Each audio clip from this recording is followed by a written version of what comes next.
Good afternoon, Chair Welt. We are ready to get started. Thank you. Hello, everybody.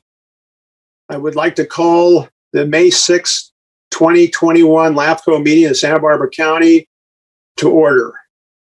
Madam Clerk, please call the roll.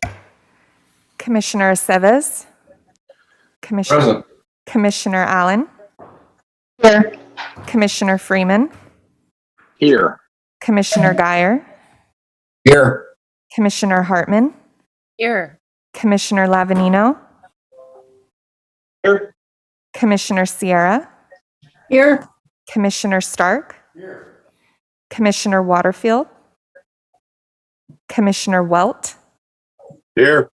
Commissioner Williams.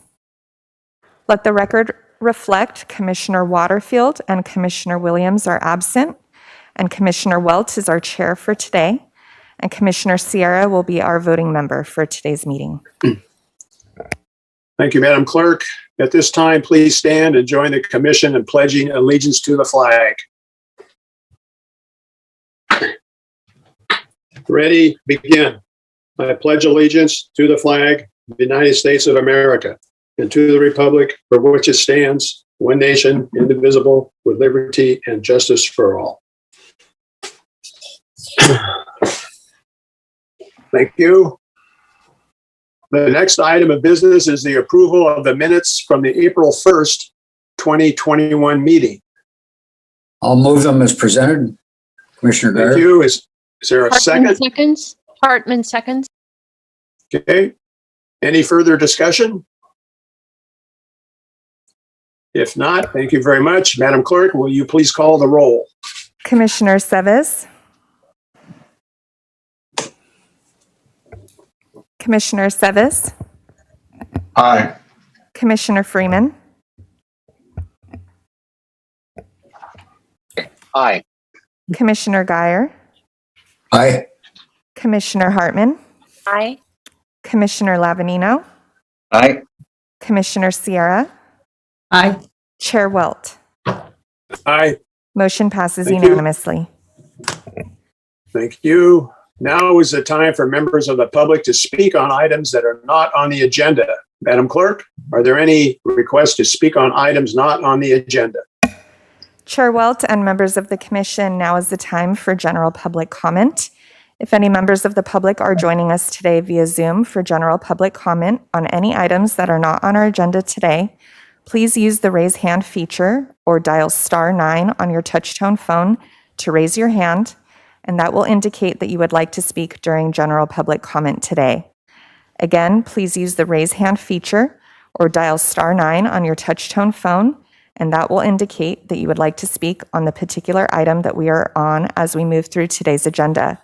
We are now taking up general public comment, and I will check to see if we have anyone present who would like to speak. We have 2 requests to speak today under general public comment. Our first speaker will be Kelly Gray, to be followed by Hillary Hauser.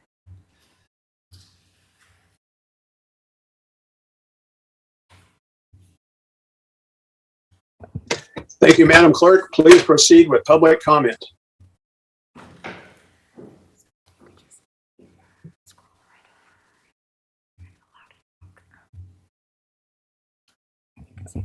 This is Kelly Gray. Are you able to hear me?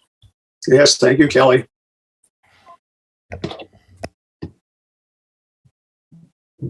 Hello. Are you able to hear me? This is Kelly Gray. Yes, Ms. Gray, please proceed with your comments.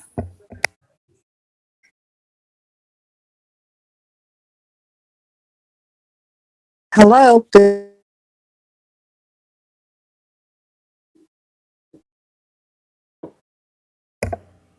Ms. Gray, we can hear you. Please proceed with your comments.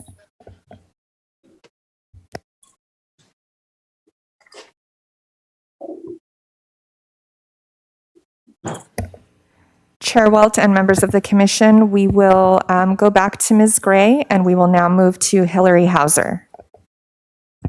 Thank you. I am speaking to the Los Olivos issue and my hand was mistakenly up for public comment, and it's going down now. I don't want to speak. I'm speaking to something on the agenda. So I'm sorry. Thank you, Did you Hillary. hear me? Did you hear Yes, me? thank you. Yeah, I'm lowering my hand. I'm going to speak to an issue on the agenda. Thank you. We will now proceed with Bonita Sargent. I'm sorry, is Kelly available for public comment?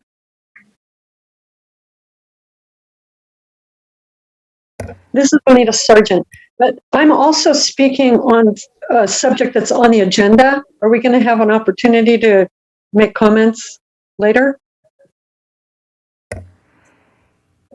Yes, we are currently under general public comment, which are for items that are not on the agenda. Okay, my apologies. I'm going to unmute. We will now go to Hillary Hauser.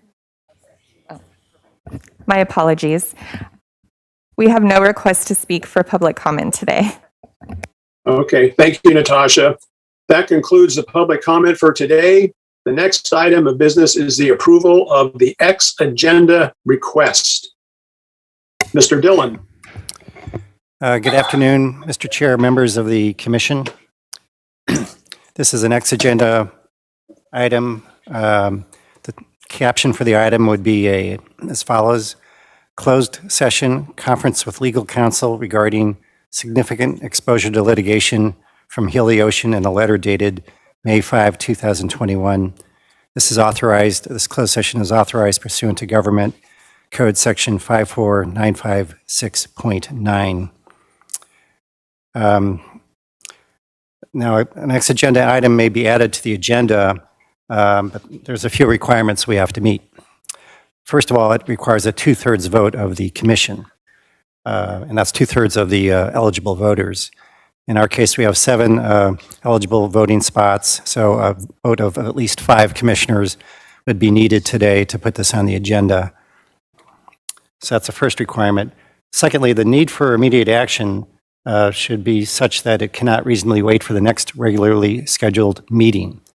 So in this case, what we've had is this letter dated May 5, 2021, threatens litigation if the Commission grants the extension for time to do a Prop 218 assessment called for under item B2, and that's business item number 2 of the regular agenda.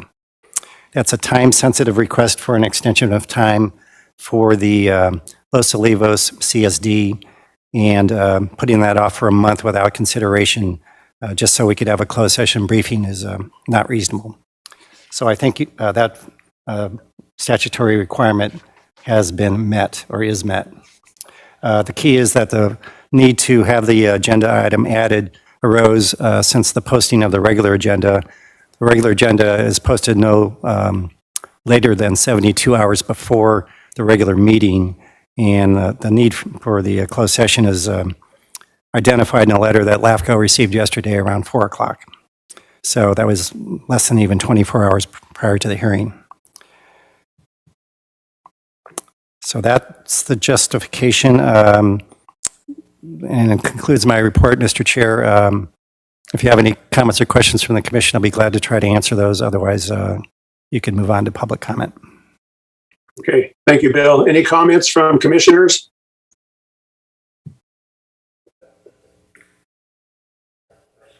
If there are no comments, we will move on to public comment. Madam Clerk, are there Chair. any requests to speak? Chair Welt and members of the Commission, Mr. Stark has a question on this item. Thank you. Go ahead, Mr. Stark.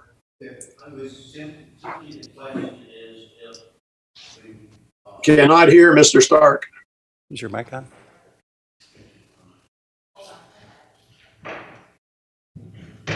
Is the light on? Yes, it was simply if the motion to add this to the agenda passes, would we immediately recess to closed session or schedule it at some other time, or should that be part of the motion?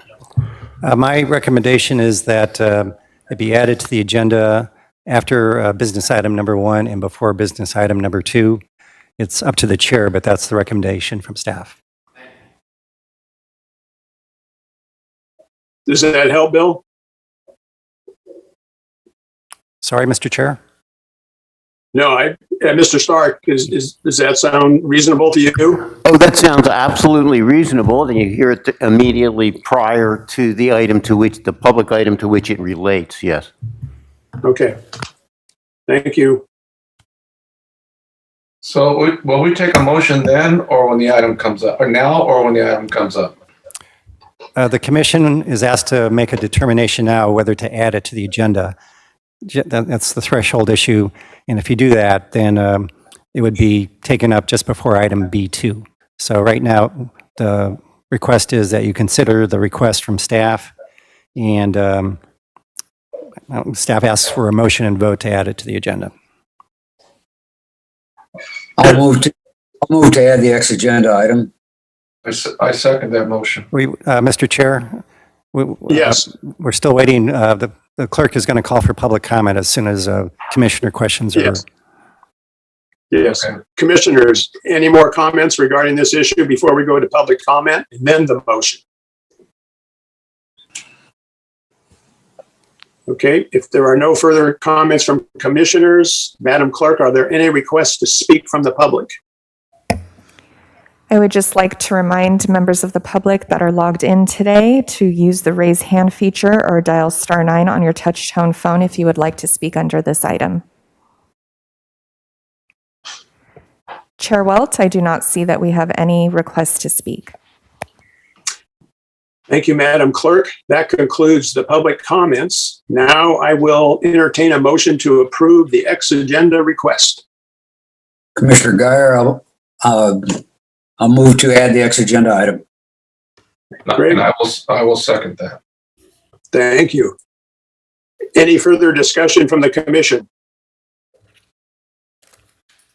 If not, Madam Clerk, will you please call a roll? Commissioner Aceves, Aye.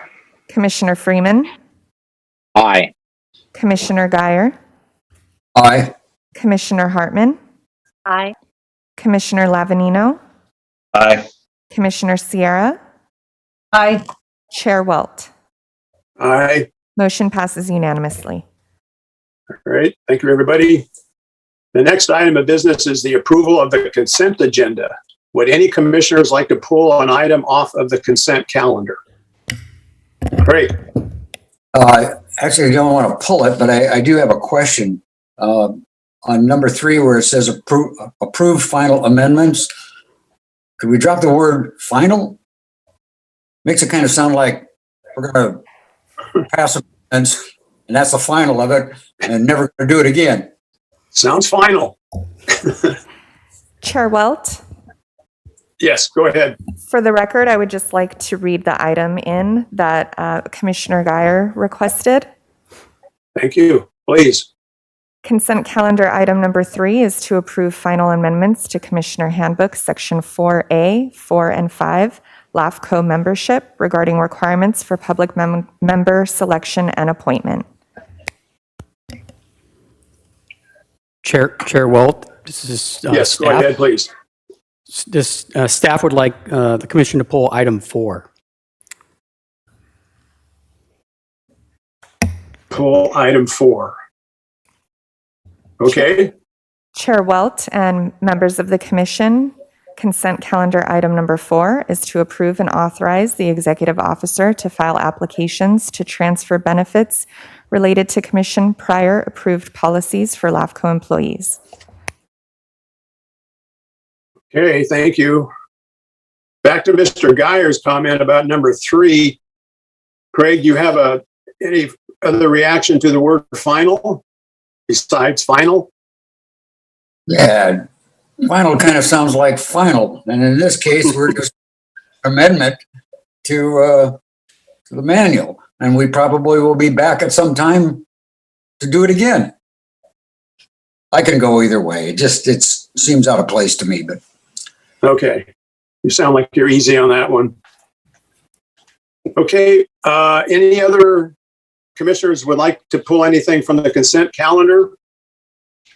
If not, Madam Clerk, are there any requests to speak from the public?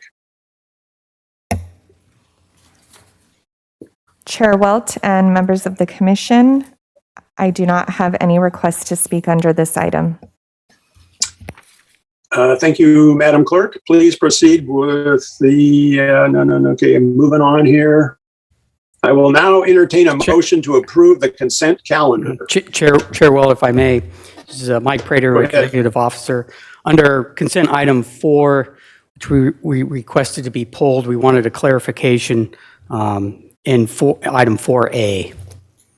So, Mr. Chair, I'd recommend you could entertain a motion to approve the consent calendar other than item 4, and then you can come back to item 4, if that works for you. Okay.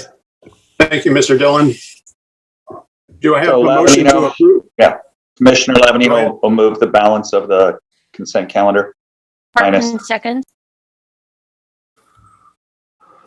Okay, thank you very much. There's a second. Any further discussion? If not, Madam Clerk, will you please call the roll? Commissioner Seves, Aye. Commissioner Freeman, Aye.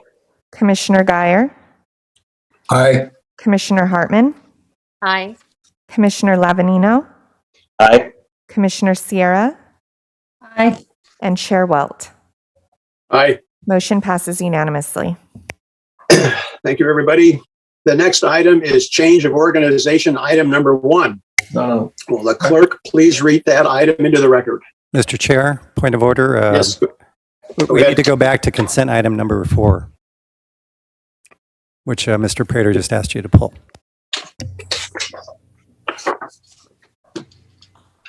I'm sorry. Okay, go ahead. What's your concern? Perfect. Thank you, Chair. Mr. Well- Chair, I'm sorry. The clerk should read the item into the Yes. record. Sorry, Mike. No. Okay, thank you. Go ahead, Madam Clerk.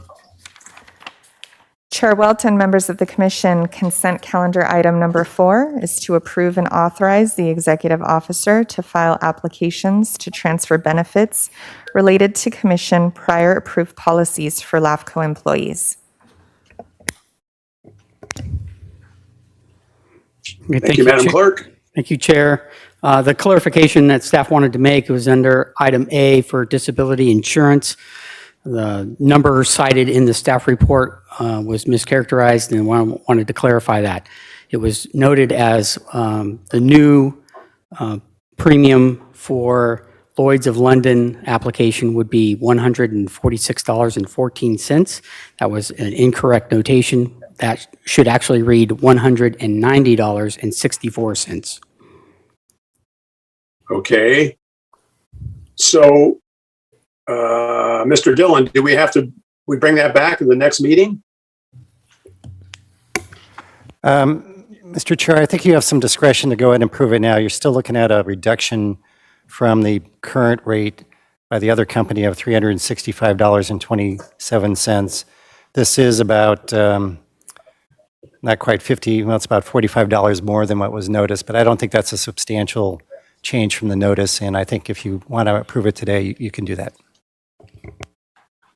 And then what is the pleasure of the commission? Mr. Chair, I'll move approval as amended. As amended. I'll second it, Commissioner Guyer. Okay, there's been a first and a second. Any further discussion? Is this a roll call vote? Yep. They all are. Okay. All right, thank you. Madam Chair, Madam Clerk, please take roll. Commissioner Seves, Aye. Commissioner Freeman, Aye. Commissioner Guyer, Aye. Commissioner Hartman, Aye. Commissioner Lavanino, Aye. Commissioner Sierra, Aye. Commissioner Welt. Aye. Motion passes unanimously. Okay, now we're moving on. Change in organization. The next item is the change of organization, item number 1. Will the clerk please read that item into the record? Chair Welt and members of the commission, changes of organization item number 1 is to consider approval of LAFCO application file number 18-07 for the 691 North Hope Avenue reorganization to the City of Santa Barbara and detachment from the Santa Barbara County Fire Protection District, Goleta Water District, Goleta Sanitary District, and County Services Area 32.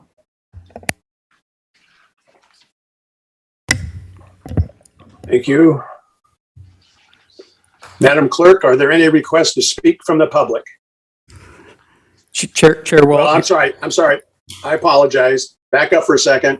Executive Officer, any comments, please? We do have a brief presentation for the commission. Thank you. This is an application that has been submitted by resolution from the City Council of City of Santa Barbara. It is located at 691 North Hope Avenue. The purpose is the lot was subdivided into 6 single-family residential lots under the city's process and would be annexed into the city and detached from the identified districts. The sphere of influence for the city includes this property as well. Here's a brief broad shot overview. What we're looking at is west quadrant of the city. The next slide will show a zoomed in shot of this location.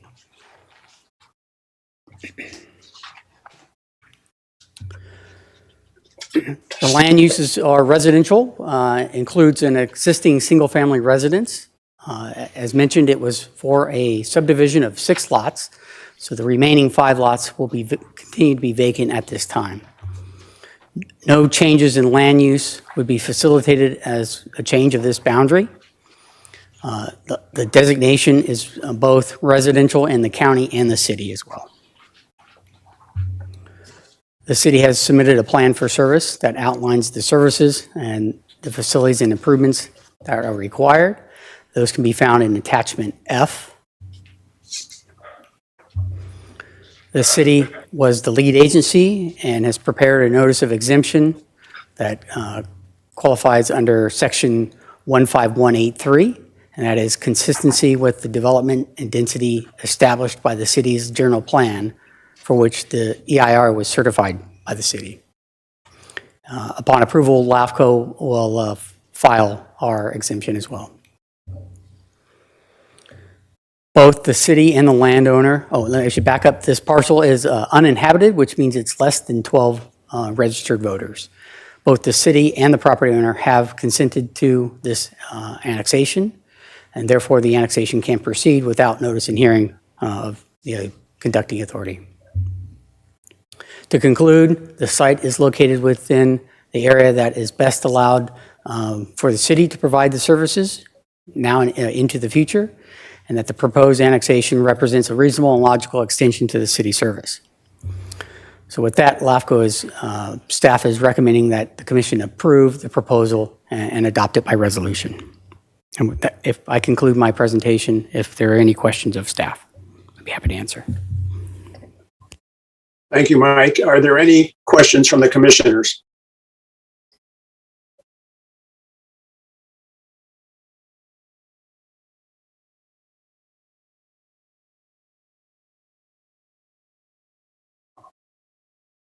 Any questions from commissioners?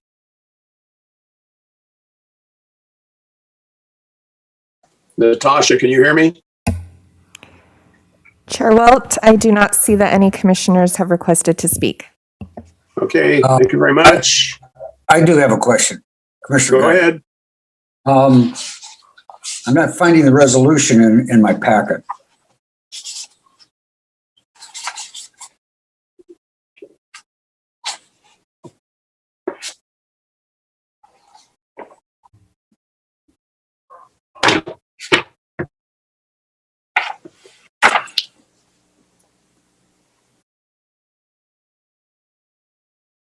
I guess my question is, maybe it got left out of my packet, so I'm asking council, is there a resolution?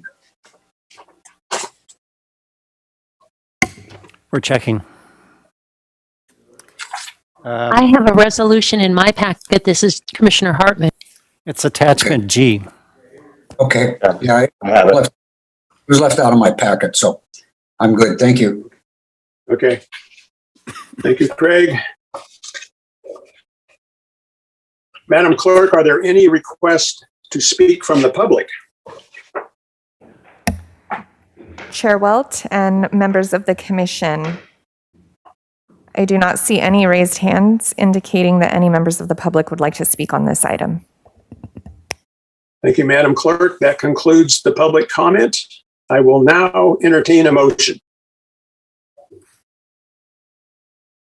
I'll move to adopt a resolution for the reorganization. Commissioner Hartman seconds. Thank you. Any further discussion? If not, Madam Clerk, will you please call the roll? Commissioner Seves, Aye. Commissioner Freeman, Aye. Commissioner Guyer, Aye. Commissioner Hartman, Aye. Commissioner Lavanino, Aye. Commissioner Sierra, Aye. Chair Welt. Aye. Motion passes unanimously. Thank you. The next item is change of organization, item number 2. Will the clerk please read that item into the record? Chair Welt and members of the commission, changes of organization item number 2 is to consider approval of LAFCO application file number 19-08 for the 1075 San Antonio Creek Road, Brown annexation to the Goleta Sanitary District. Thank you for that. This time I'm not going to forget about the executive officer. Mike, please take it away. Thank you, Chair. This is the annexation of the Brown annexation to the Goleta Sanitation District. This application was submitted by petition from the landowner. This parcel is located at 1075 San Antonio Creek Road on a 1.39 acre site. The annexation would be into the Goleta Sanitation District so that they could provide sanitation sewer services to the existing single-family residents and a new guest house the landowners wish to build. The sphere of influence for this area is within the district's sphere of influence, and that was last updated in 2016. Here's another broad overview of the location, and in this case, it is located in the upper northeast quadrant. And the next slide will provide a detail of this parcel, which is contiguous to the boundary.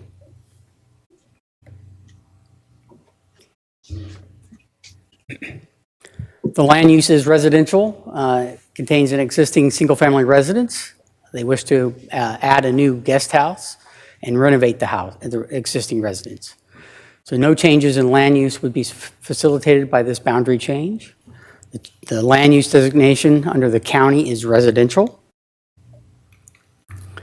The district's plan for services outlines the adequate services and capabilities of the district to take on this property. And this plan for service is found in attachment E. In this case, the proposal has been deemed categorically exempt pursuant to Government Code Section 15305, Class 3, and 15319B, Class 19. And this exemption qualifies for annexations of individual small parcels for facilities that are exempt by Section 15303. And staff will file the notice of exemption should the commission approve. Again, this parcel is uninhabited, less than 12 registered voters. The district has consented, and the property owners both have consented to this annexation, and therefore the annexation can proceed without notice and hearing or election. Again, the site is located in an area that does allow the district to be the best provider of services into the future, as it is adjacent. The proposed annexation represents a reasonable and logical extension of the district's services. And that concludes our presentation. We again recommend approval by resolution that you approve this change of boundary. If there are any questions of the commission, I'm happy to answer. Great. Thank you, Mike. Are any commissioners have any comments or questions? Chair Welt and members of the commission, I do not see any request to speak from commissioners. Thank you. Madam Clerk, are there any requests to speak from the public?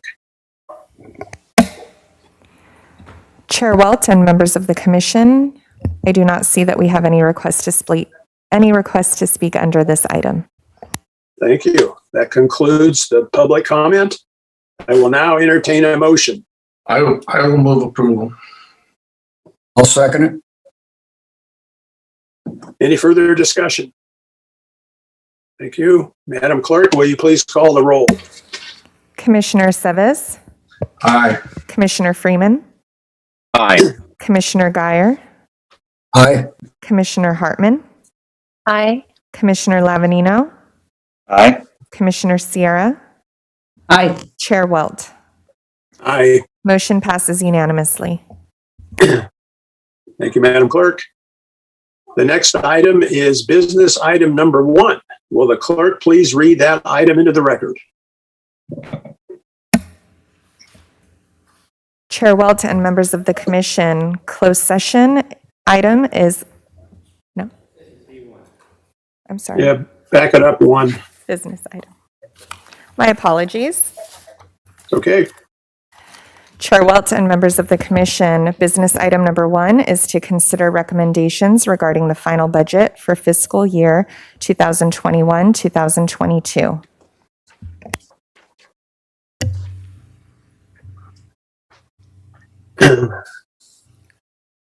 Mike, Thank you're up you. again, buddy. Thank you, Chair.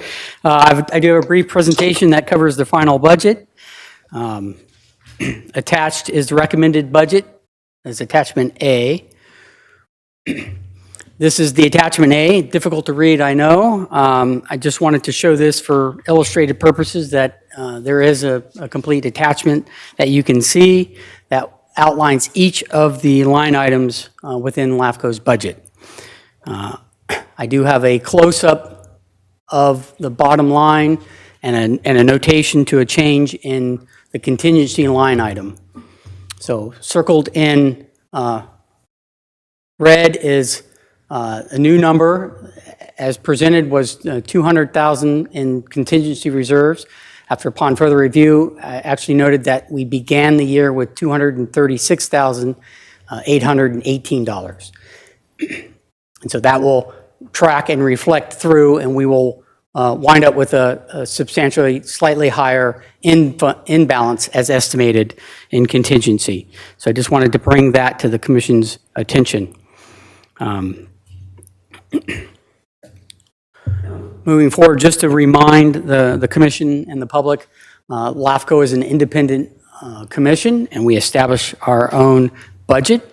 This was presented as well in our April meeting. Government Code Section 56381 requires that LAFCO conduct public hearings. And so prior to April or prior to May 1st, we should conduct a proposed budget hearing in which we conducted one in April 1st. The section also requires a final budget to be presented before June 15th, and we are here today to adopt the final budget. So we are certainly ahead of schedule or on schedule. The recommended final budget is $455,490. It's an increase of $93,190 above the current fiscal year 2019-20 or 2021 budget, which represents a 25.7% increase.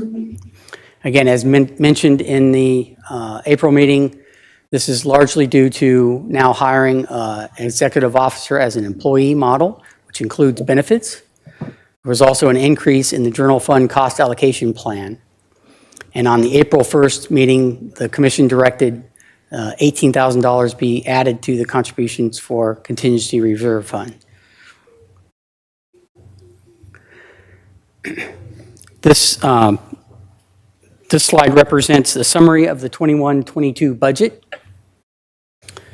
As you can see, the total line item of appropriations is $455,490, and that is the anticipated revenue. And that includes the added $18,000 in contingency line item. So with that, LAFCO is recommending, the commission is, I'm recommending the commission adopt the final budget, and in your motion include the following 3 actions, which is review the budget, accept all public testimony, and then direct staff to distribute the budget to our member agencies and notify the county auditor's office to proceed with apportionment of our LAFCO adopted budget. If there are any questions of the commission, I'm happy to answer any. Any questions for the executive director? I have a simple arithmetic question. Please. Am I correct that the increase in the general fund cost allocation amounts to about $35,000 over last year? Is my math close enough? I said increase 141%. And does that come to $35,000? The increase is higher than 35,000. So last year we had a credit of roughly 35,000. So there was a negative taken off of our budget for that allocation. It is now increased. We bounce that out to 0. We have an additional 14,300. So it's roughly, so it's about 50,000 increase. Yeah. Thank you. Oops.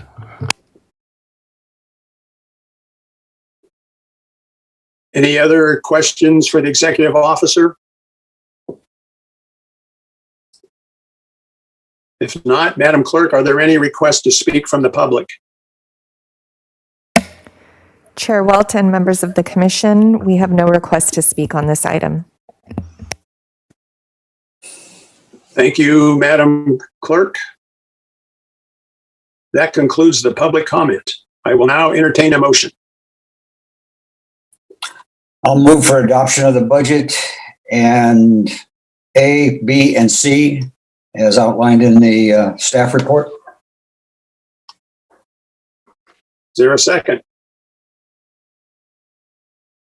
I'll second it. Thank you. Any further discussion on the budget?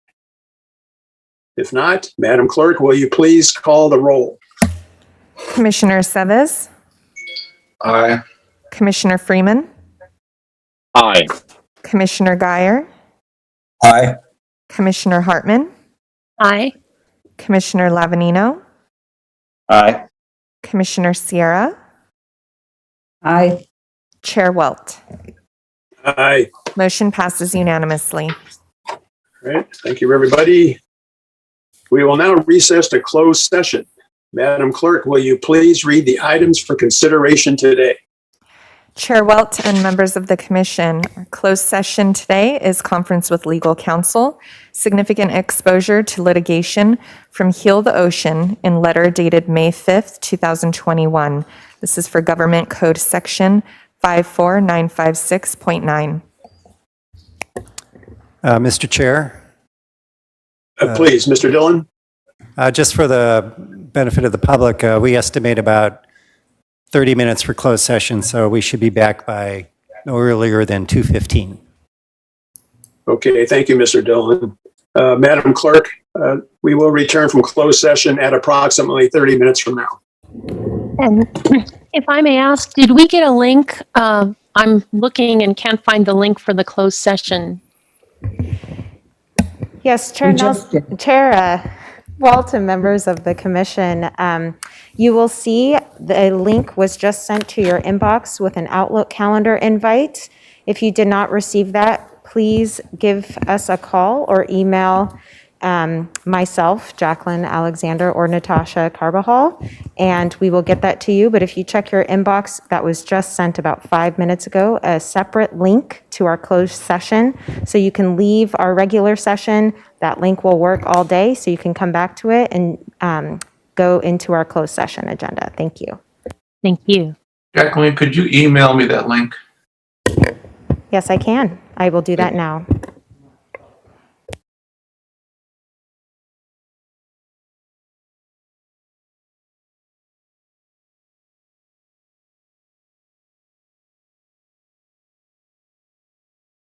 For public comment on this item. Just checking with the Thank clerk you. right now. Thank you.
Good afternoon, Chair Welt. We are ready to begin when you are.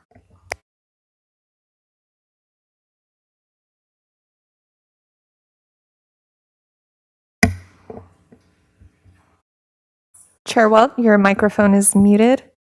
Thank you. Can you hear me? 1, 2, 3, 4? We hear you loud and clear. Thank you. Thank you.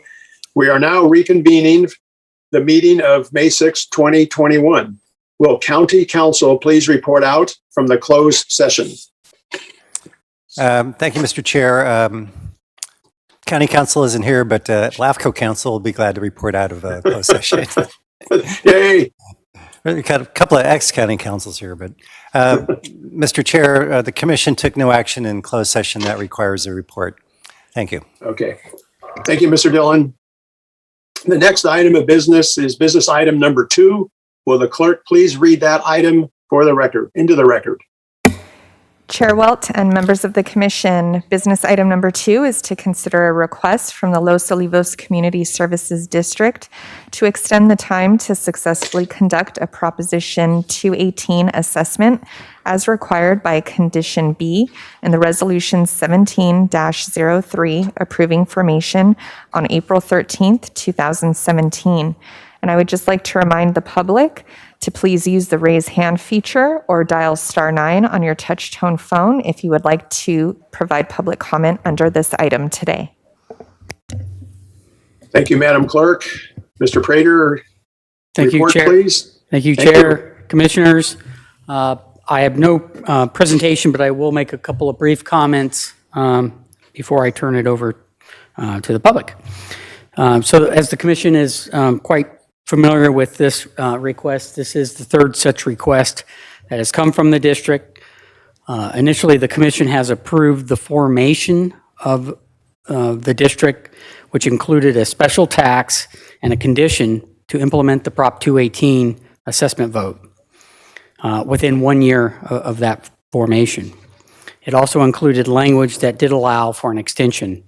And so the assessment itself would fund the wastewater treatment plant for which the district is working towards. The district president and board, they have requested a 2-year time extension for this particular request. And so this request would extend that time until April 5th, 2023. The district provided a letter that outlined the progress that they have made to date. LAFCO has been given status reports along the way since their last extension request. We also have additional comment letters from the public that have been included into the record in the Commission's report, both for and against extension. Staff is recommending that the Commission grant this extension. The district has a presentation that they would like to outline their specific accomplishments that they've made to date. And unless the Commission has any specific questions for me, I would like to turn that over to the district to allow them to present their presentation. And we have, I believe, on the Zoom call, Board President Lisa Palmer and District General Manager Doug Pike with us today. Okay, thank you. Any questions from the commission for Mr. Prather? If not, Lisa, you're up.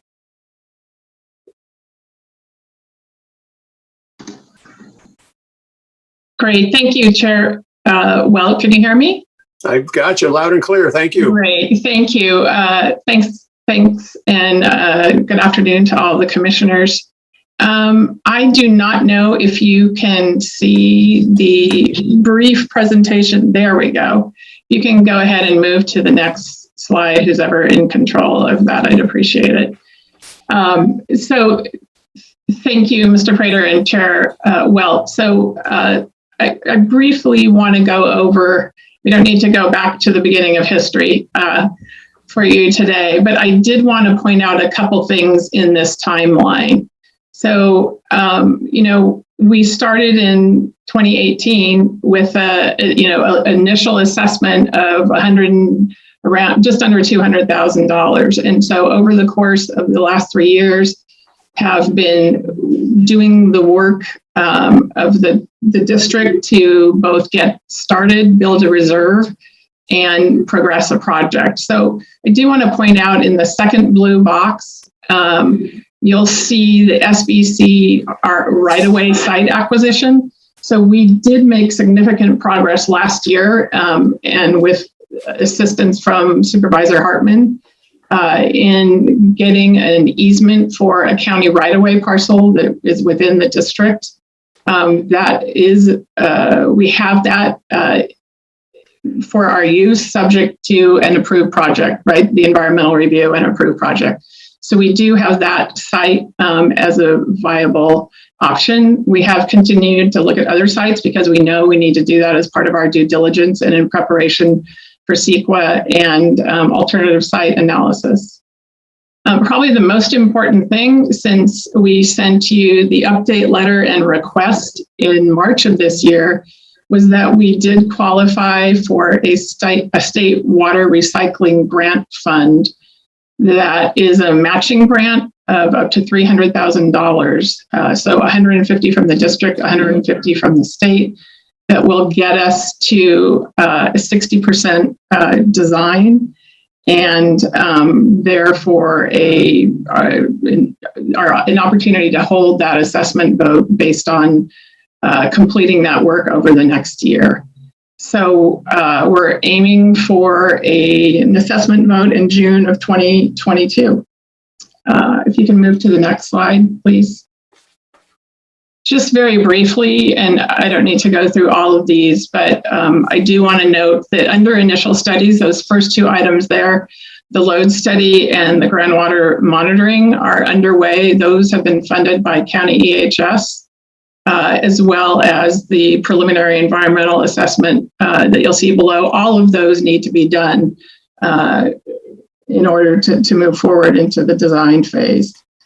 I think, again, just pointing out the highlights under funding, we have, after, 3.5 years now, a reserve of $289,000. So that gets us to comfortably have the $150 we need to spend against the state water recycling grant to get to a design, while still having, a cushion to continue to do the district's business and continue to build a reserve. Again, county EHS has contributed that $180,000 worth of work that has progressed the project, helped to progress the project, and we are grateful for their ongoing help and support and guidance as we move through this process. And again, with that water recycling grant, that gets us to a 60% design and tees us up for that Prop 218 assessment in June of next year.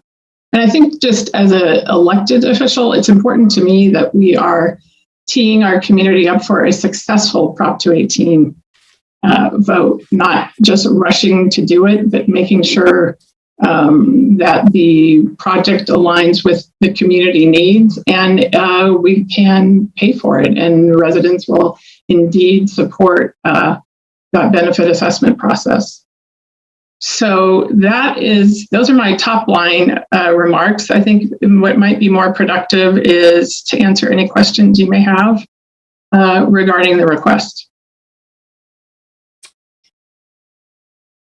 Thank you for that, Lisa. Appreciate the presentation. I don't believe, can we ask Lisa questions? Is that appropriate, Mr. Dillon? Yes, Mr. Chair. If commissioners have questions for any member of the public, you can ask questions. Okay. I can't see anybody. Chair Welch and members of the commission, Commissioner Hartman has her hand raised. Thank you.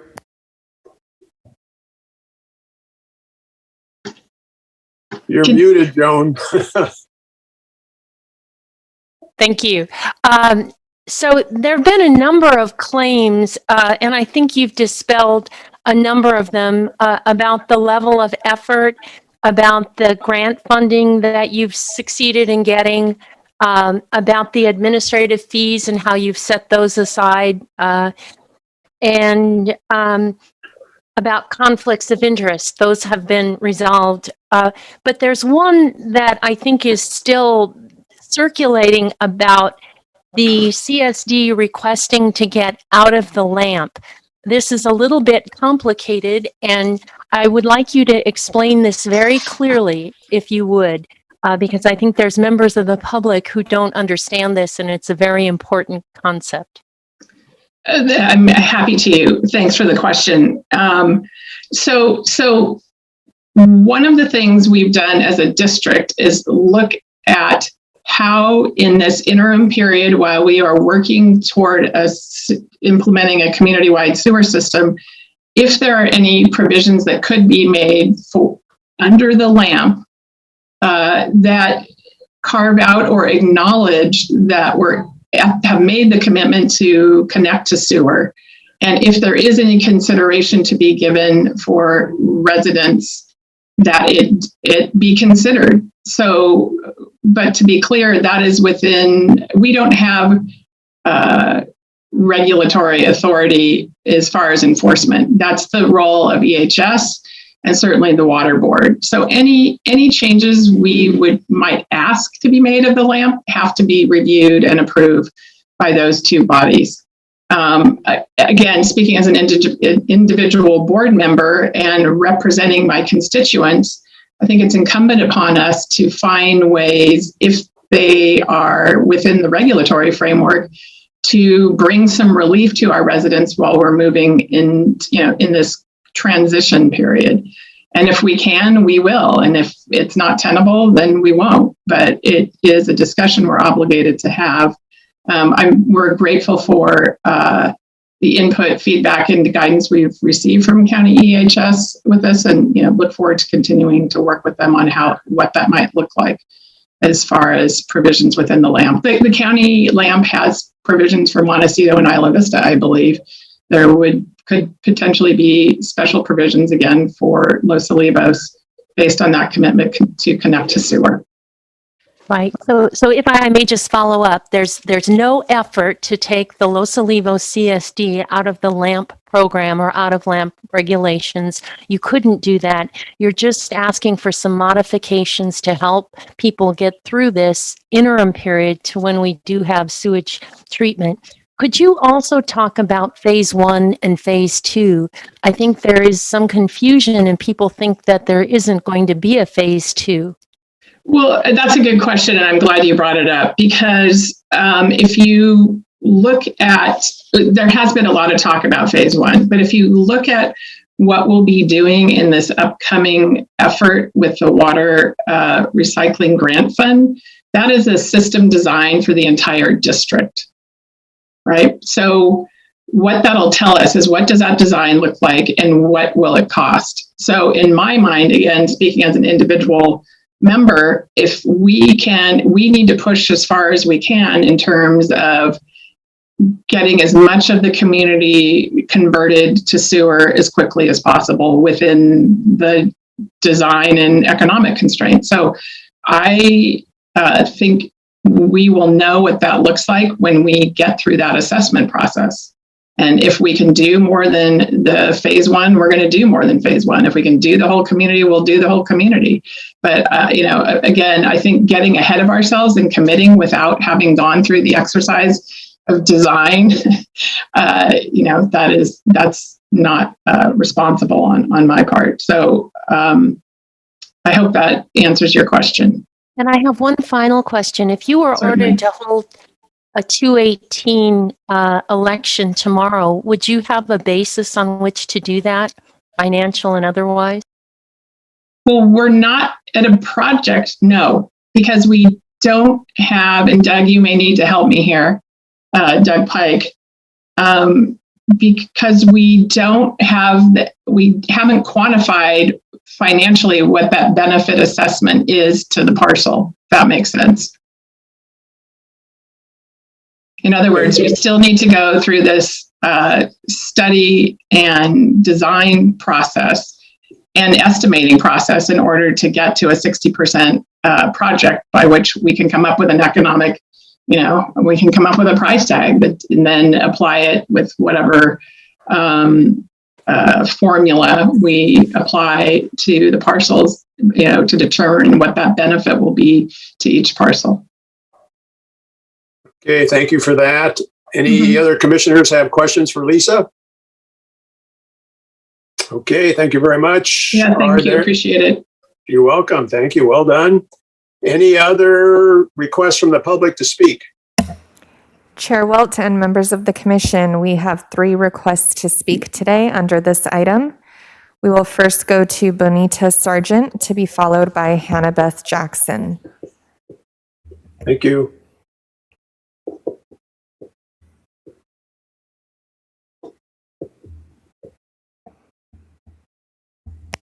Thanks for the opportunity. I'm a homeowner. My name is Bonita Sargent. I'm a homeowner in Los Olivos.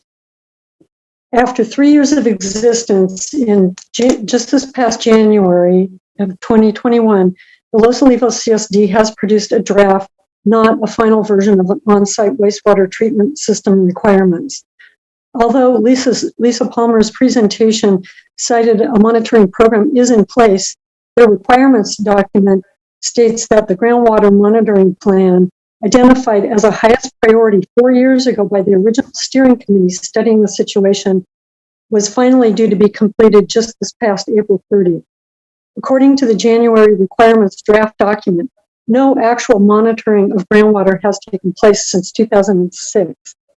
Without this current data, I wonder how the CSD can determine the extent of the problem and create a relevant plan. This document states that the implementation of monitoring will be in coordination with the completion of phase 1, the downtown business district. At the same time, after 3 years, there is no actual plan for the wastewater treatment facility. As time drags on and more septic systems fail on residential property, more residents are faced with replacing their failing systems and still being taxed to support the CSD. The priority of focusing on the downtown first, as first highest priority, with a treatment plant to service just that area with the idea of residential properties converting to sewer later, makes no sense if the treatment plant for downtown is sized to serve only downtown. I realize Lisa has just addressed, the option of there may be a plant that would be sized so residents could hook into it, but I'm concerned that after all this time, there's no solid plan defining what the scope of such a plant would be. If LAFCO is inclined to grant the requested extension, I would like to see that the CSD boundaries be redrawn to include the downtown area only.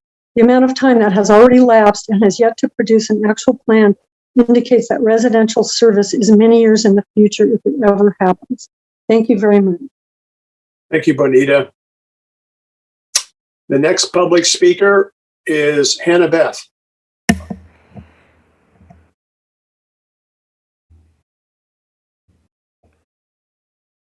There we go. Am I unmuted? You're Yes, good. you are. Thank you. I understand I have 3 minutes. Is that the time frame? I'm a recovering politician, of course, so I want to make sure I don't go over my time, which is a natural. All right. So thank you. Very much appreciate this. My interest in this issue goes back to about 20 years when I authored legislation in the California Assembly back in, I think, 2000, 2001, 2002, to address this problem, a serious problem we've been having throughout the entire state with failing septic systems invading our groundwater at a time when we have a history of precious limited resources when it comes to groundwater. And so I worked with Heal the Ocean at that time, and I'm now working with them again to try to see what we can do to expedite and protect our groundwater systems. Particularly, we're in a severe drought. It gets worse by the day, actually. And also, we know that this particular area has been a special problems area since 1974. So that's a lot, 47 years if my arithmetic is right. And this LAMP was created as a result, or the concept of LAMPs was created as a result of my legislation. It took a decade actually to come up with this kind of system so that we could acknowledge the importance of local involvement and so forth.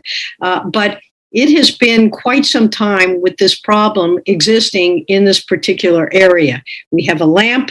The goal, of course, was to get treatment and response to these conditions as quickly as possible using local interests, using local understanding of areas as sort of the guiding principle.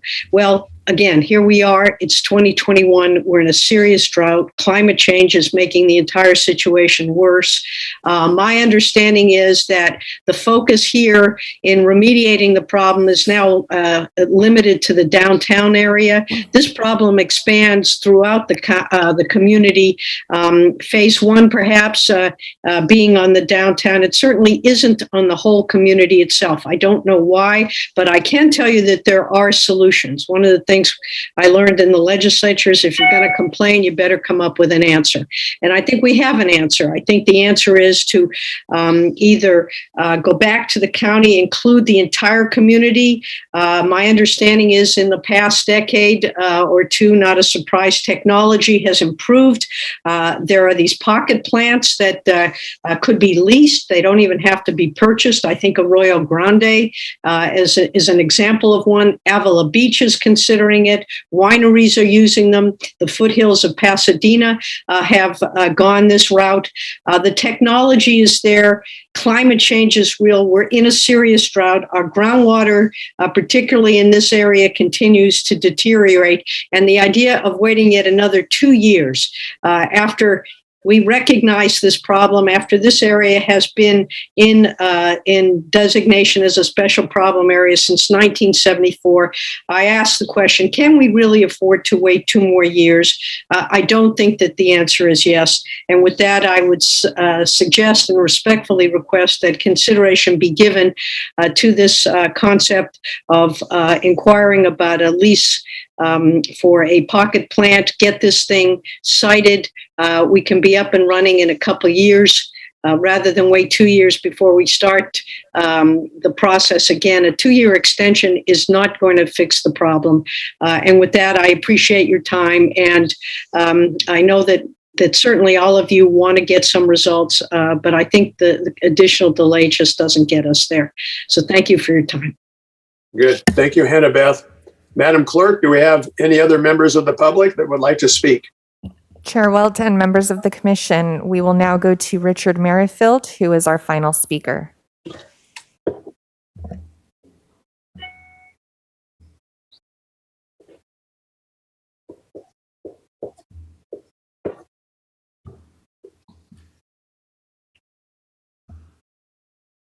Mr. Merrifield?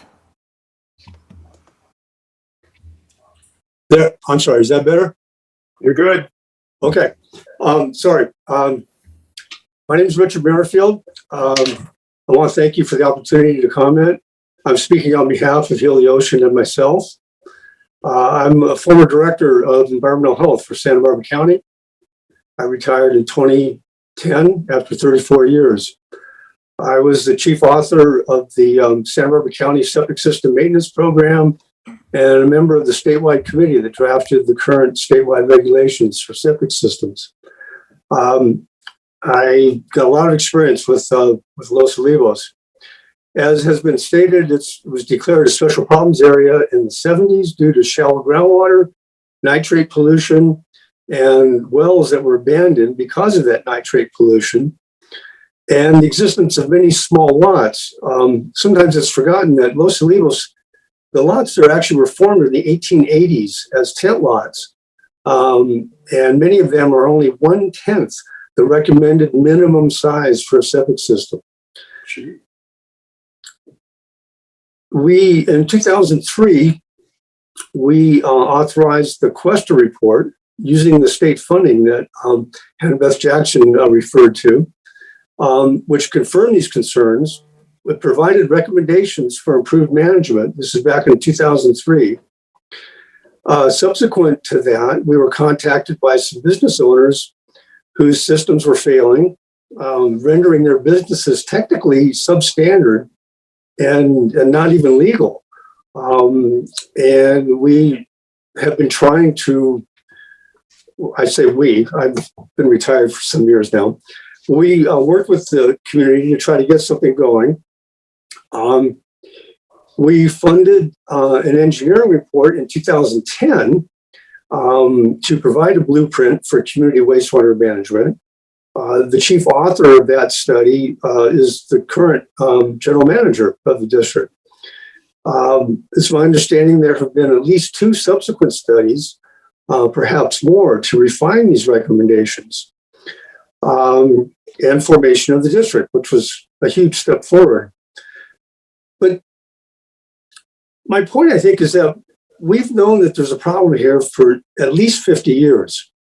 It's been studied and studied and studied. The engineering report was completed 10 years ago. There have been offers from San Ynez Community Services District and Laguna County Sanitation District from their managers to help manage a local plant. Those offers were not accepted. And this has been going on a long time, and it seems that we still really don't have a whole lot to show for it. And it makes one wonder about the actual will to actually really proceed with this.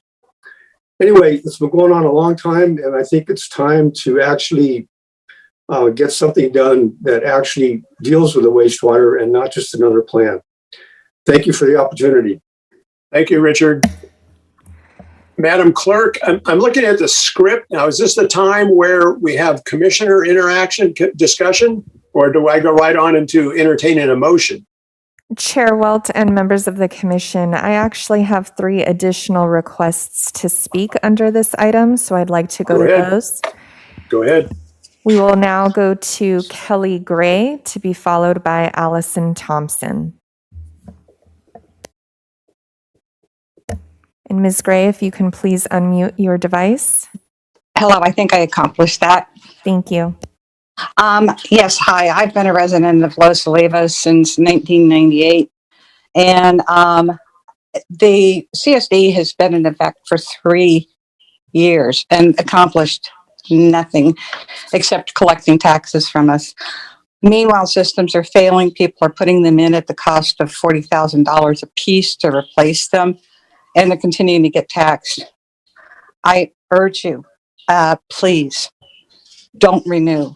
Let us go out, away from the CSD. Let us move forward with the entities that are prepared to take care of us and the other special needs areas in the county. Thank you so much.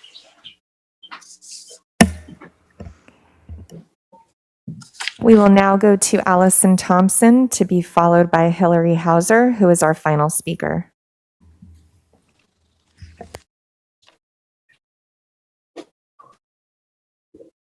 Hi, everyone. I am actually only speaking to ensure that my boss, Hillary Hauser, she was having some technical issues, and I just wanted to make sure that you guys were aware she was planning to speak, but it sounds like everything got together. So that will end my time, and we can move on to Hillary. Thank you all. We will now go to Hillary Hauser, who is our final speaker.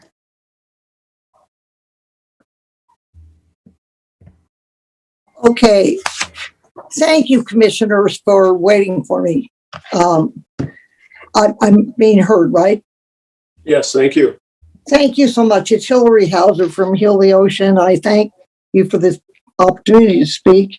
Our concern is that with the focus only being on the downtown area, we, even though we're being told today that they're just going to include the whole community, we've seen nothing that includes the residents. And there are at least 400 properties on small lots who are experiencing septic system failures that continue to pollute this groundwater basin. how many more years is this going to go on? As Hannibal Jackson mentioned, another 2 years doesn't even get us there all the way. And I'm wondering why LOCSD feels the residents are going to vote for this when the Prop 218 vote comes around. As far as the lamp question that was asked by Supervisor Hartman, in the LOCSD documents, the scope of work, which is the attachment 14 in our letter to the commission, is a discussion how it will prove that the lamp does not apply to Los Olivos. And Los Olivos is paying for this work from former EHS staffers.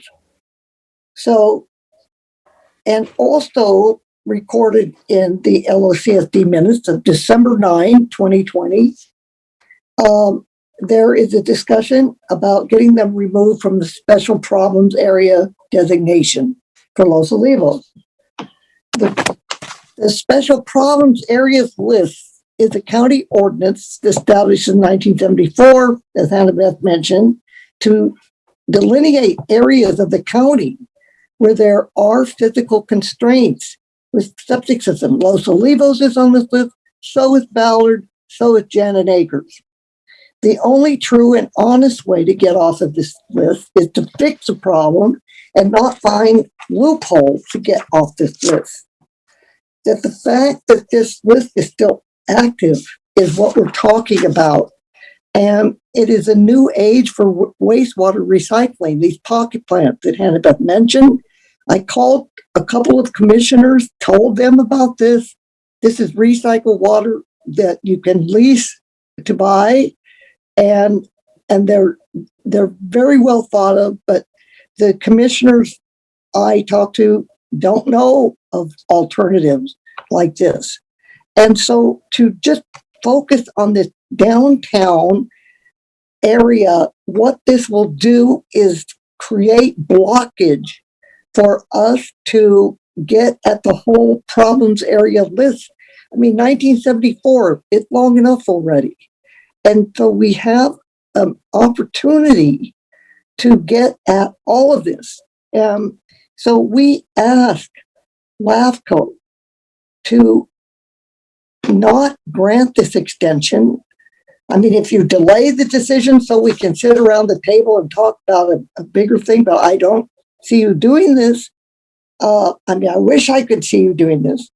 But if LAFCO chooses to extend this exercise for another 2 years, we have to let LAFCO know, and Santa Barbara County know, and the regional board know that Heliocean has no choice but to pursue legal action. Thank you. I don't mean to sound like a big threat, but this has been our mission for 20 years. We've been working on Santa Ynez for 20 years. We've gone through 3 wastewater managers. We had it all set up to happen. But the downtown, these people in Los Olivos just went on revolt and said, no, we have to have our own destiny. It's very much like Rincon, what happened in Rincon, and it just broke out in a big fight. And that was unfortunate, but this is not the answer to the groundwater problem in the Santa Ynez Valley. It needs to all be fixed at once. Right now, 1974, 40 years ago, 50 years. So thank you for letting me speak to this. Thank you, Hillary. Madam Chair, do we have any more members of the public that would like to speak? Chair Welt and members of the commission, that concludes public comment, and the item is now back to the commission for questions and deliberation. Okay. I will now entertain a motion. Mr. Chair, Yes. this is Commissioner Hartman, and could we have some discussion before we did the motion? And I wonder if we might ask Ms. Palmer or Mr. Pike if they had any response to what they heard from the public. Otherwise, I may have to respond on their behalf and it won't be as expert as theirs. Okay, that's appropriate. Thank you. So commissioners, a little discussion here. Jay, you have your hand up? Yes, so thank you. I've spent a lot of time over the past 5-6 years even looking into this issue, which is actually one that drew my interest in LAFCO in the first place. In such time, I've attended numerous local meetings and talked with many people in the area, including specifically attending many meetings of the Los Olivos CSD during their first 2 years of operation. As someone who has long cared about sustainability and water quality, I appreciate it is disappointing that this long-standing groundwater problem area is, well, still standing. But as someone who is myself a board member of not only a special district, but a similarly new startup district, I can personally appreciate some of the unexpected setbacks and complications that have come up over the past year. It thereby isn't particularly surprising to me that Los Olivos CSD is asking for another extension, and I'm excited to see what feels like a more concrete timeline based on finalized background work. Given the lack of other alternatives, both given how the landscape has changed in the years since the Los Olivos CSD was formed, with respect to changes at both Solvang and the San Ynez CSD, and that the county seems unlikely to suddenly take action now after 40 years of ignoring this issue, particularly given their explicit letter our commission received to such effect, which would seem to put a nail in the coffin of any idea that there is another agency waiting in the wings, I'm intending to be supportive of this extension request. That said, I am sympathetic towards some of the water policy conflicts that come up around this district, and have expressed my opinion over the years that there seem to be similar issues surrounding throughout the surrounding region, including in particular Ballard, from which I once brought a petition to this commission, signed by a quarter of the residents, asking to be included in the conversations about new districts being organized, and that I fear this de facto piecemeal approach will do both the various affected communities and the region's water quality a disservice. However, LAFCO is not a water policy agency. Our direct charge is to examine the efficiency of service provision, both with respect to minimizing fiscal overheads and organizing new development. And from such a vantage point, at least given the landscape I currently see, I honestly do not feel the Los Olivos CSD is being particularly inefficient at their self-directed charge. A lot of their money has been held in reserve, and what has been used is, for better or for worse, being spent on studies and work designed to help minimize the long-term financial impact of this service delivery, which I will note included, but was not in any way limited to, looking into the applicability of pocket plants. I do want to say that I feel strongly for the residents who've been somewhat left in a lurch by the strategy taken by the Los Olivos CSD. And I wish I could get them sewer, not today, not yesterday, but many years prior. But to the extent to which I would see LAFCO attempting to step in, it would primarily be during the municipal service reviews we will take as part of the sphere of influence updates for this region, a process that we currently are scheduled to do next year as part of a new process I'm excited by and had advocated for, one that will look at this entire region and their water needs, both water and wastewater, sewage and sanitation as a whole, rather than picking on individual districts one by one.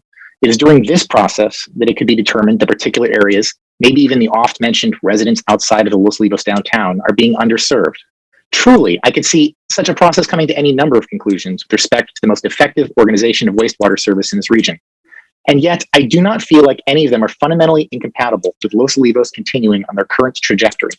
As for today, without another district or the county being available to quickly take over, it simply seems to me that denying this Prop 218 extension request, which is the narrow issue we are looking at today, can and will only further delay any hope of getting anyone in this area off of septic tanks, whether it be due to reverting us to the state worse than the power vacuum in which this district was formed, or dooming the Prop 218 vote to a rushed setup process.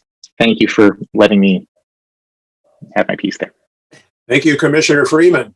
Commissioner Seves. Yeah, before I go into deliberations, I want to get back to what Commissioner Hartman requested. I want to hear from the district respond to the comments that were made previously so that I can properly present my arguments.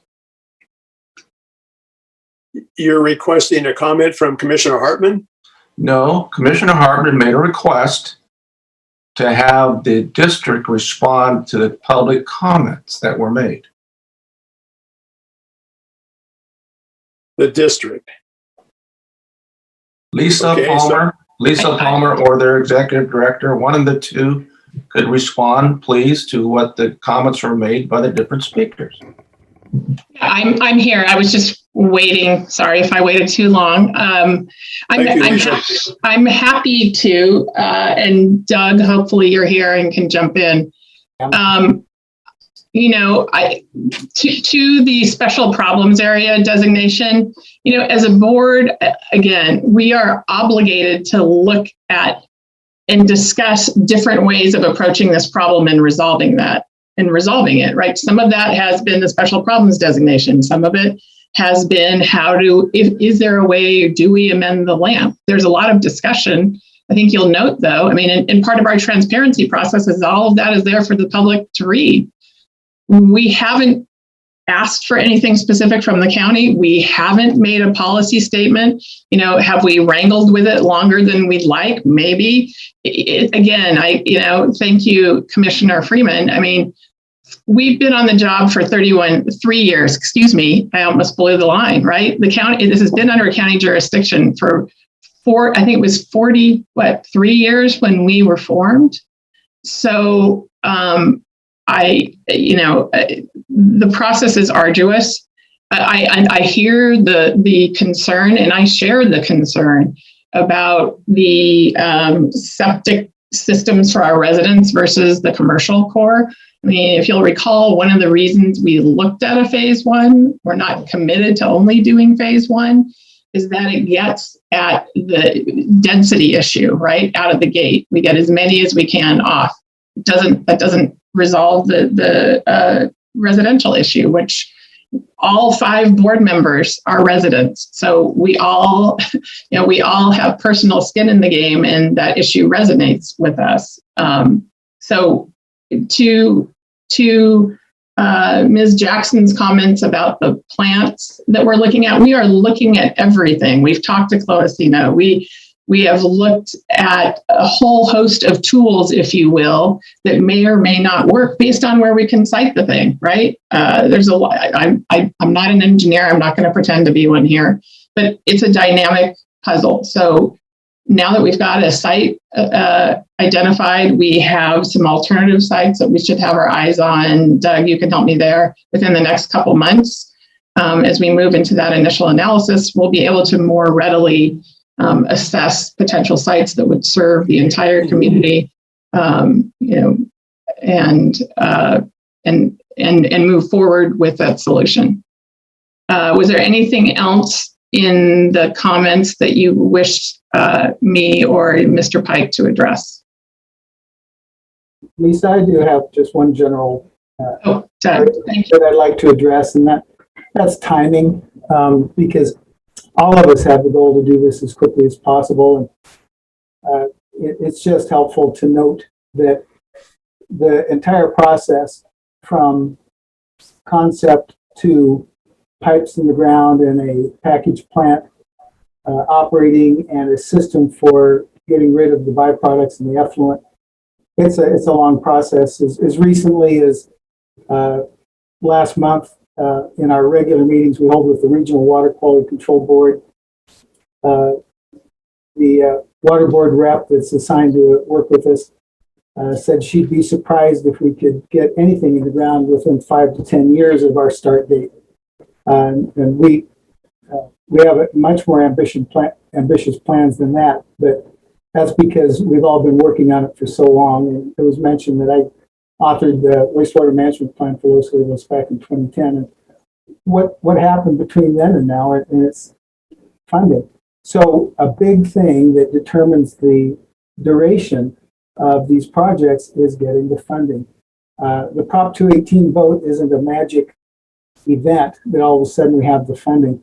What that does is it provides a means for servicing debt, because this project will be funded ultimately probably by a state revolving fund loan, hopefully with some grant money. And once you get that grant, it sometimes takes 2 years just to get the agreement executed before we can start spending the money. It's a long process. But the Prop 218 vote is another tall pole. Why? Because you have to get there in a way that not only the board, but more importantly, the members of the community will have confidence in the engineer's report, the assessment engineer's report, that has an accurate estimate of what precisely are things going to cost. So we have to get to a certain level of design, and we've determined that's a 60% design complete. And we now have funding in place, and it took us about a year to find that funding, 50% grant. While we're building reserves, we've laid out a plan so we know that we can fund that.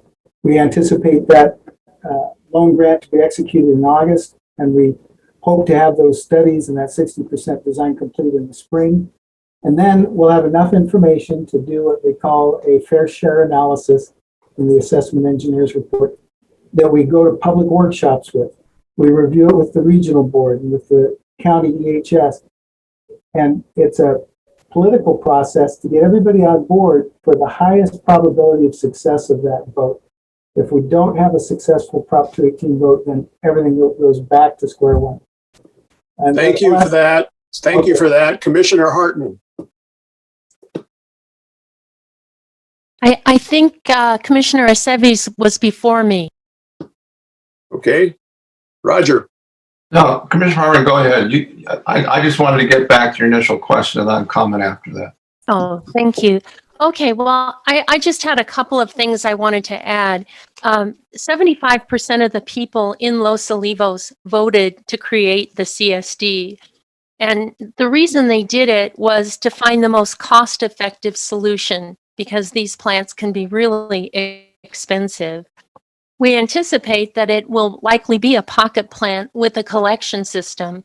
And some of the public speakers seem to think, well, you just do the pocket plant. But usually more than half these, the effort and certainly the cost is in the collection system itself. And so that's difficult. It's easier to do that in the downtown where it's closer. It's a little more expensive to do the collection system in the residential areas.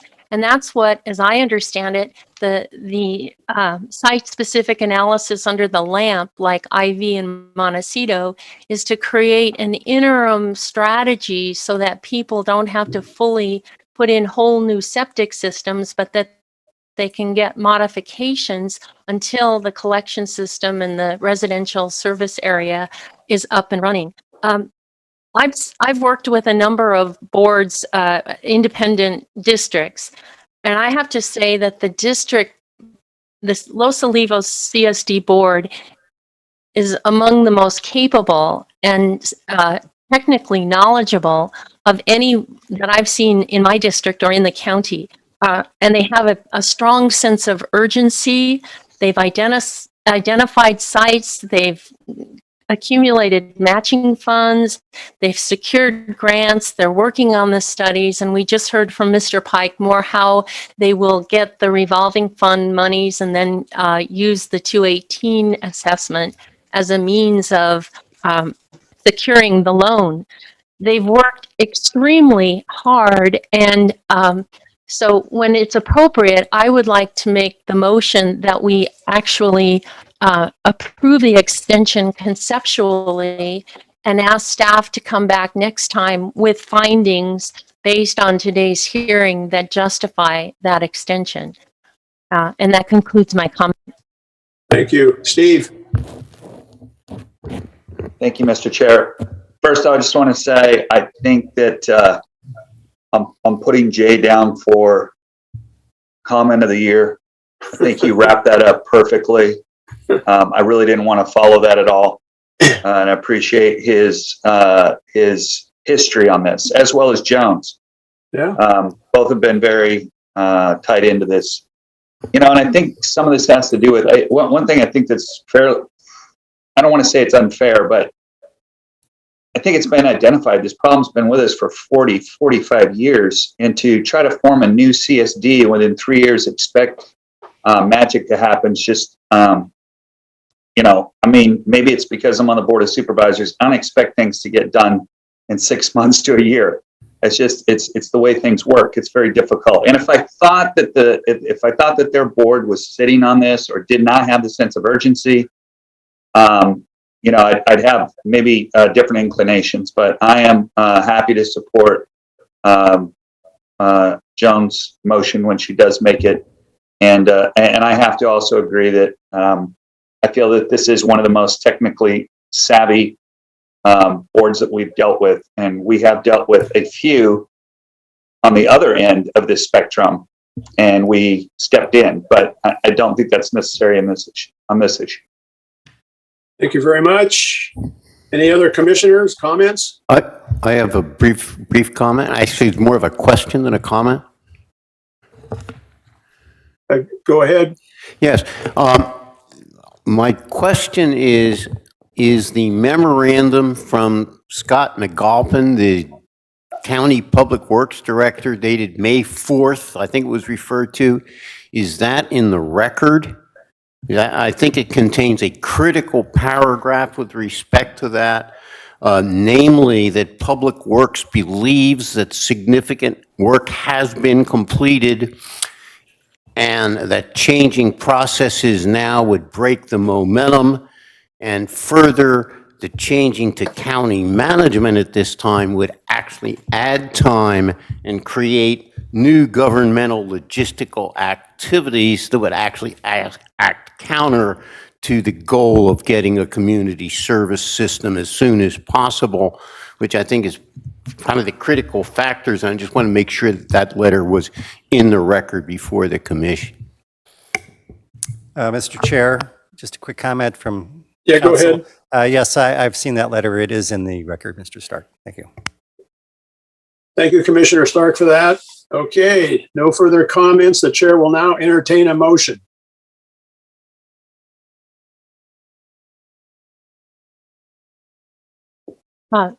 So this is Commissioner Hartman, and I would like to move that conceptually we approve the 2-year extension, but ask staff to come back at our next meeting with findings,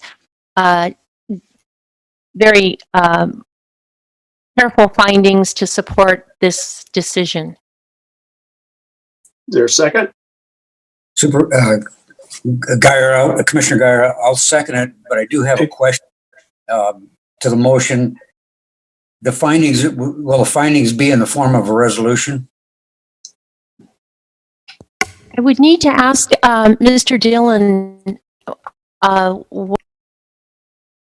Mr. Chair, members of the commission, that's a possibility, but whether you adopt it through a motion and vote that showed up in the minute order or showed up in a resolution, the findings themselves would be written out and be quite detailed. So maybe you could defer to staff on whether that's in a resolution, although I know, Mr. Guyer, you like that sort of finishing touch on an action, but let us look at that. If that's okay. If that's We have a first and a second. Is there any further discussion?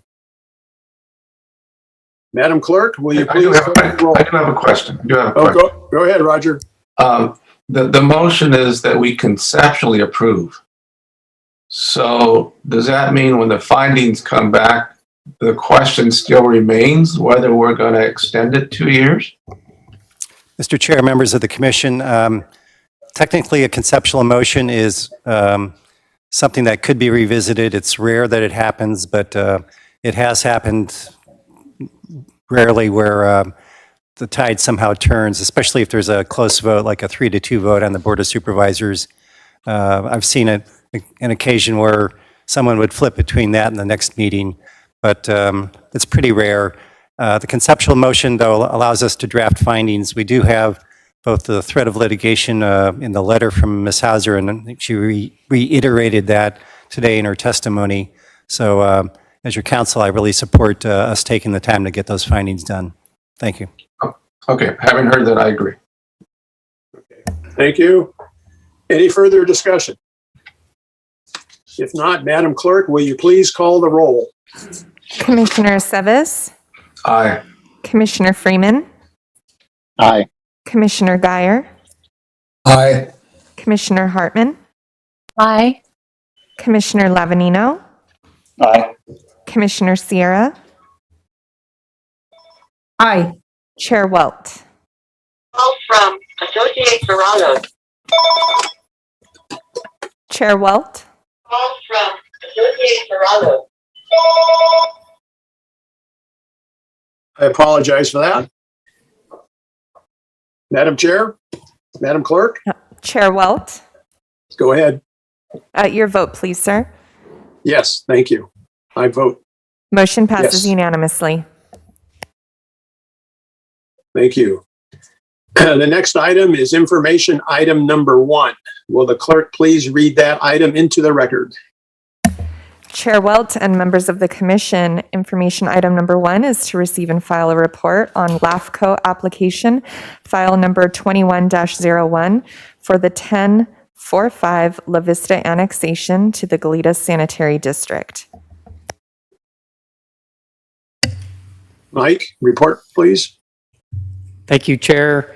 This is just a brief notification required by the Cortese-Knox-Hertzberg Act to notify the Commission that an application has been filed for the identified property. So just is your notice that we've received an application and it's been routed through the LAFCO process. And when it's deemed ready, we'll bring it back to the Commission. Thank you. Any questions from the commissioners? If not, Madam Clerk, are there any requests to speak from the public? Chair Welt and members of the commission, we have no requests to speak on this item. Thank you. That concludes the public comment. The next item is information item number 2. Will the clerk please read that item into the record? Chair Welt and members of the commission, information item number 2 is to receive and file a report on pending Santa Barbara LAFCO applications. Okay, Executive Officer Prater. Great. Thank you, Report. Chair. This item is going to look at all of the applications that are currently within and filed with our office. On the screen, you'll see 6 applications that have been filed, the most recent being the application that we just spoke about on the last informational item. That has been routed to the surveyor and map and legal is being checked. It has been routed for report backs as well. The items that I wanted to highlight was obviously we have just took 2 actions. That was application file number 1908 for the San Antonio Creek Brown annexation to the Goleta Sanitation District. That was approved today. And then we also approved 1807, which was the 691 North Hope Avenue reorganization. So those items are moving through the process for final wrap-up. We anticipate application number 19-02, the Oak Hills Estates, to tentatively be on your next June 3rd commission meeting. And then we are currently working with the city and county regarding the Bailey Avenue application. And we are working towards a tentative date of August 3rd to bring back a study session for the commission to consider. So we are working on these applications and we are knocking them down off the list as fast as we can get to them. And we expect another handful, probably applications within the next year or so. So if there are any questions of the list, happy to go into detail on any of them. Thanks, Mike. Any board questions? If not, Madam Clerk, are there any requests to speak from the public? Chair Welt and members of the commission, we have no requests to speak on this item. Thank you. The next item is information item number 3. Will the clerk please read that item into the record? Chair Welt and members of the commission, information item number 3 is to receive and file a status report on the Municipal Service Review Program. Thank you. Mike, please. Thank you, Chair. We also have a brief PowerPoint presentation. We'll give that a minute to get up, hopefully. This is to talk about our municipal search review and the Currently, we are conducting the fire, law enforcement, crime and safety, and EMS service update, which included the 13 agencies. I brought this item forward because I wanted to make sure we kind of keep talking about it and letting everybody know that we're working on this item, and to talk about the responses that are due actually tomorrow. And so, as the Commission is aware, the Cortese-Knotts Hertzberg Act requires a sphere of influence to be updated every 5 years, and that is why we're conducting these studies. As far as public outreach, staff has sat through a number of meetings and given some presentations. You can see them on the list. And we have been reached out and have been working with all of the agencies quite happily. Everybody seems to be responsive. I've already received a number of submittals for this due date tomorrow. I anticipate everybody will likely be in or there shortly after, if not in by tomorrow. As part of the update, I wanted to highlight that on our LAFCO website, you'll see a short community survey that we've made available. So if the members of the public are watching, or members of the district staffs that are part of this study, if they'll go to our website, they can partake in this study. And this will help us kind of gauge the level of satisfaction they have for that type of service that we're conducting. The table on the right of this slide here shows the outline and reminds the Commission of what our timeline is to complete this. We're currently in the compile and gather stage of this information that we will need. We are currently preparing, and hopefully we'll have an administrative draft for each of the agencies to review by late summer. And then based on their review and comments, we will produce a public review draft shortly thereafter, with ultimately the goal of producing an adopted version of the municipal service review by the end of the year. So that concludes my presentation for this item. If there are any questions, I'll have to answer any. Thank you, Mike. Any commissioners have any questions for Mike? If not, go ahead, Joan. Commissioner Hartman. I was a little slow. I do have a question on information item number 2, the Bailey Avenue study session to occur on August 3rd. The Board of Supervisors, I believe, is recessed during that time. So that may not be the best date for that. Good point. Noted. Thank you, Commissioner Hartman. Yeah. Okay, moving on. We will now go to Commissioner announcements and any requests for future agenda items. Hearing none, we will now go to the Executive Officer comments.